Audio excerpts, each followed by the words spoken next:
नमस्ते। आज हम एक्यूप्रेशर पॉइंट्स किस तरीके से लगाने हैं थोड़ा उसके बारे में चर्चा करने वाले हैं।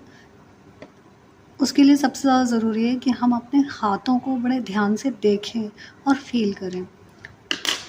जब मैं ऐसा कह रही हूँ तो इसका मतलब ये है कि हमारे हाथों में 1, 2, 3, 4 उँगलियाँ हैं और एक अंगूठा है। एक आगे की तरफ है और एक पीछे की तरफ है। पीछे की तरफ को हम लिखेंगे डॉर्सल साइड, आगे की तरफ को हम लिखेंगे पामर साइड या फिर यिन साइड, यांग साइड। ठीक है। अब इसमें यह है कलाई का जोड़। कलाई का जोड़ इस तरीके से मिलता है कि जहाँ पर आकर मेरी कलाई मुड़ती है, ये हो गया डॉर्सल साइड का और ये हो गया आगे की साइड का, यानी कि पामर साइड का या फिर यिन साइड का। ठीक है। ऐसे ही बहुत इम्पॉर्टेंट चीज़ है कि हम अपने जॉइंट्स को समझें, क्योंकि जितने भी पॉइंट्स हैं वो हमारी फिंगर्स में ही लगने वाले हैं या फिर इस हिस्से में और इस हिस्से में लगने वाले हैं। तो ज़रूरी है कि हम अपनी उंगलियों के उन लैंडमार्क्स को पहचानने की कोशिश करें जिनके थ्रू हमें पॉइंट लगाने में आसानी हो। तो देखिए ध्यान से कि डॉर्सल साइड पे मैं पहले चर्चा कर रही हूँ कि पहला जॉइंट ये है, फिर दूसरा जॉइंट, फिर तीसरा जॉइंट। तीसरे जॉइंट की हड्डी यहाँ पर है, लेकिन कुछ पॉइंट्स हमारे ज़्यादातर पॉइंट्स इन्हीं हिस्से में, इसी हिस्से में आकर ख़त्म हो जाते हैं ज़्यादातर फिंगर्स के, और कुछ यहाँ पर आते हैं। अब यहाँ पे 1 जॉइंट, 2 जॉइंट और 3 जॉइंट है, लेकिन अंगूठे में सिर्फ 2 जॉइंट है, 1 जॉइंट और 2 जॉइंट। हाथ को आपने इस सीधा रखना है पहला तो, बिल्कुल ऊपर, जैसे ये सब मैं वीडियो में दिखा रही हूँ बिल्कुल उसी तरीके से अपना हाथ आप एक टेबल पर रख कर बैठें, कंफर्टेबल हाइट हो टेबल की और अपनी फिंगर को इस तरीके से मोड़ें। जॉइंट का एक पीक आपको मिलेगा, तो जब ये पीक मिलेगा तो इस पीक को ही मैं बोलूँगी जॉइंट का सेंटर। लेकिन मैं मार्क करती हूँ कि जो पीक है यही हमारे जॉइंट की सेंटर लाइन है। इस जॉइंट पे जब मुझे इसका सेंटर ढूंढना है तो इसे भी मैं इस तरीके से फोल्ड करूँगी तो मुझे एक पीक मिलेगा बोन का, वो हो गया मेरा इस बोन का सेंटर लाइन। अब अगर मेरा कोई पॉइंट है जो इस तरफ मार्क किया हुआ, फॉर एग्जांपल ये वाला पॉइंट देखिए, ये है index finger dorsal side. Dorsal side क्यों कह रहे हैं हम इसे, क्योंकि देखिए यहाँ पर नेल्स बने हुए हैं और यहाँ पे जॉइंट्स इस तरीके से दिखाए हुए हैं। नेल्स डॉर्सल साइड में ही होते हैं, राइट। तो पहला जॉइंट और दूसरा जॉइंट, उसके बीच में कहीं ये पॉइंट है। थोड़ा ध्यान से देखेंगे तो समझ में आएगा कि ये बिल्कुल सेंटर में नहीं है, सेंटर से कुछ ऊपर है और इस वाली लेंथ और इस वाली लेंथ का लगभग 1/4 है। तो अब हमें ये 2 लैंडमार्क मिल गए, 2 जॉइंट। अब या तो मैं आँखों में ये चेक कर लूँ कि ये जो पॉइंट है वो कहाँ आएगा, अदरवाइज़ कुछ इस तरीके का रेफरेंस मैं लूँ, फिर उसके बाद इस लेंथ का हाफ कर दूँ, फिर उस लेंथ का हाफ कर दूँ, तो ये हो गया मेरा 1/4। ठीक है। अब ये जो पॉइंट है हमारा, ये 1/4 के बाद और हाफ के बीच में है, यहाँ पर आएगा। अब चूंकि मैग्नेट हमारी राउंड होती है, तो राउंड मैग्नेट भी जिस साइज़ की है उसका सेंटर पॉइंट और ये जो एक्यू पॉइंट है उसका सेंटर पॉइंट अगर हम मैच कर दें तो ये हो गई परफेक्ट लोकेशन। ठीक है, ये हो गई परफेक्ट लोकेशन। घबराएं नहीं, लेकिन अगर आप शुरुआत में शायद ना ढूंढ पाए ठीक से तो थोड़ा ऊपर नीचे चलेगा, बहुत ज़्यादा ऊपर नीचे होने से ठीक नहीं है। कोशिश करिए, इसलिए वीडियोस जो आपको पोस्ट किए जाएं वो आप ठीक से देखें और समझें। वैसे ही आगे की तरफ हमारे अंगूठे के 2 जोड़ हैं।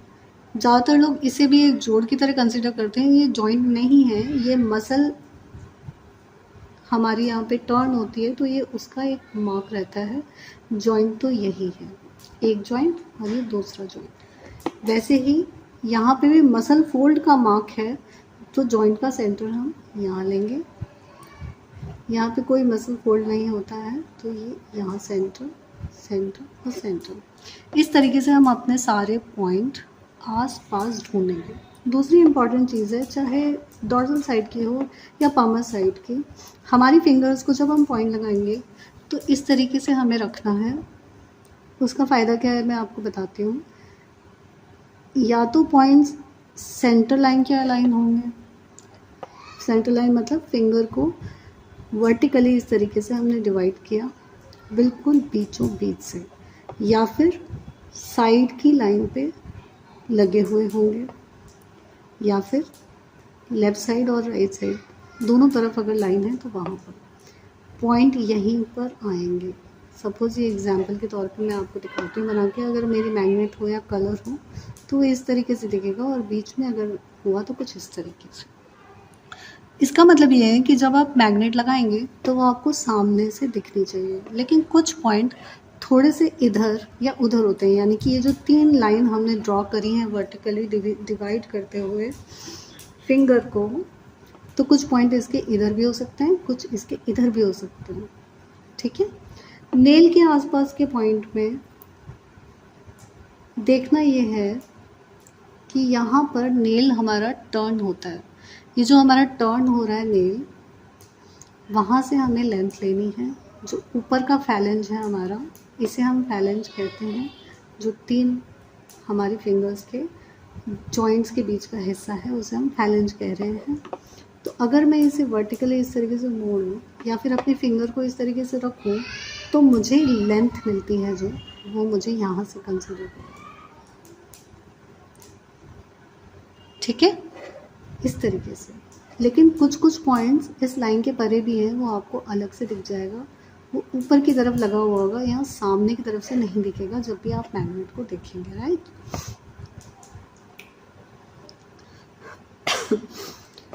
तो इस लेंथ को फिर मुझे यहाँ से रेफरेंस लेते हुए डिवाइड करना है, ना कि यहाँ से रेफरेंस लेते हुए। इस बात का ध्यान रखिए, इस फिंगर में भी ऐसे ही होगा।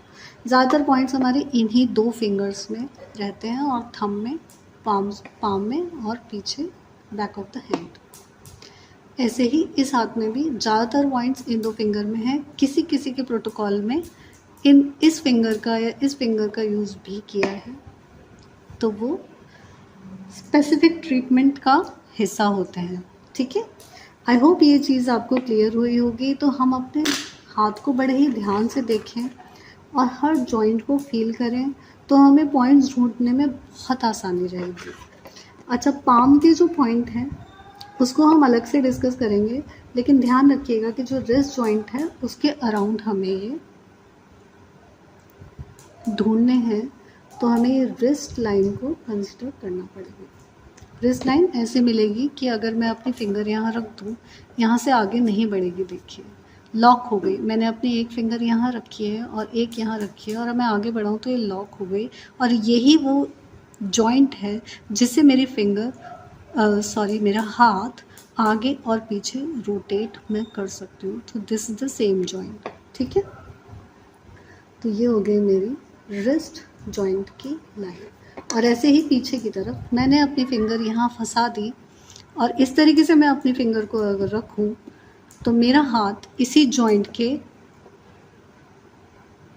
सपोर्ट से आगे और पीछे मूव कर सकता है। तो ये हो गई मेरी रिस्ट लाइन, ठीक है।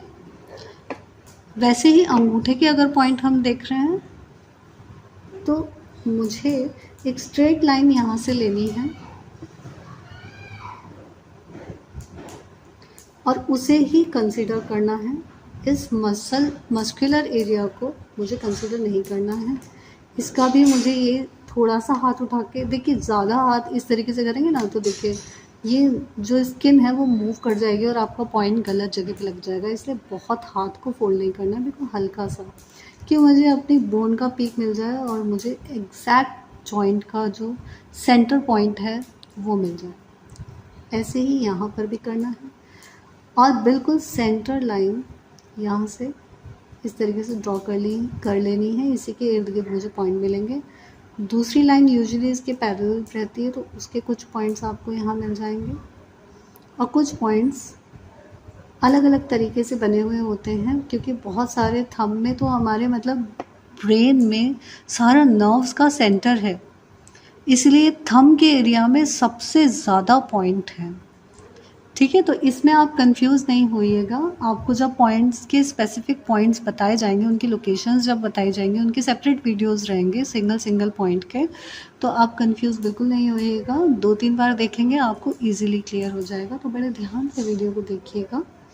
ठीक है, तो इस तरीके से हम डिवाइड करेंगे। ऐसे ही यहाँ पर जैसे ही मैं बोन पे ध्यान से देखिए, मैं अपने हाथ को अगर इस बोन के सहारे सहारे नीचे लेकर आऊँ तो ये यहाँ पे आके गिरती है।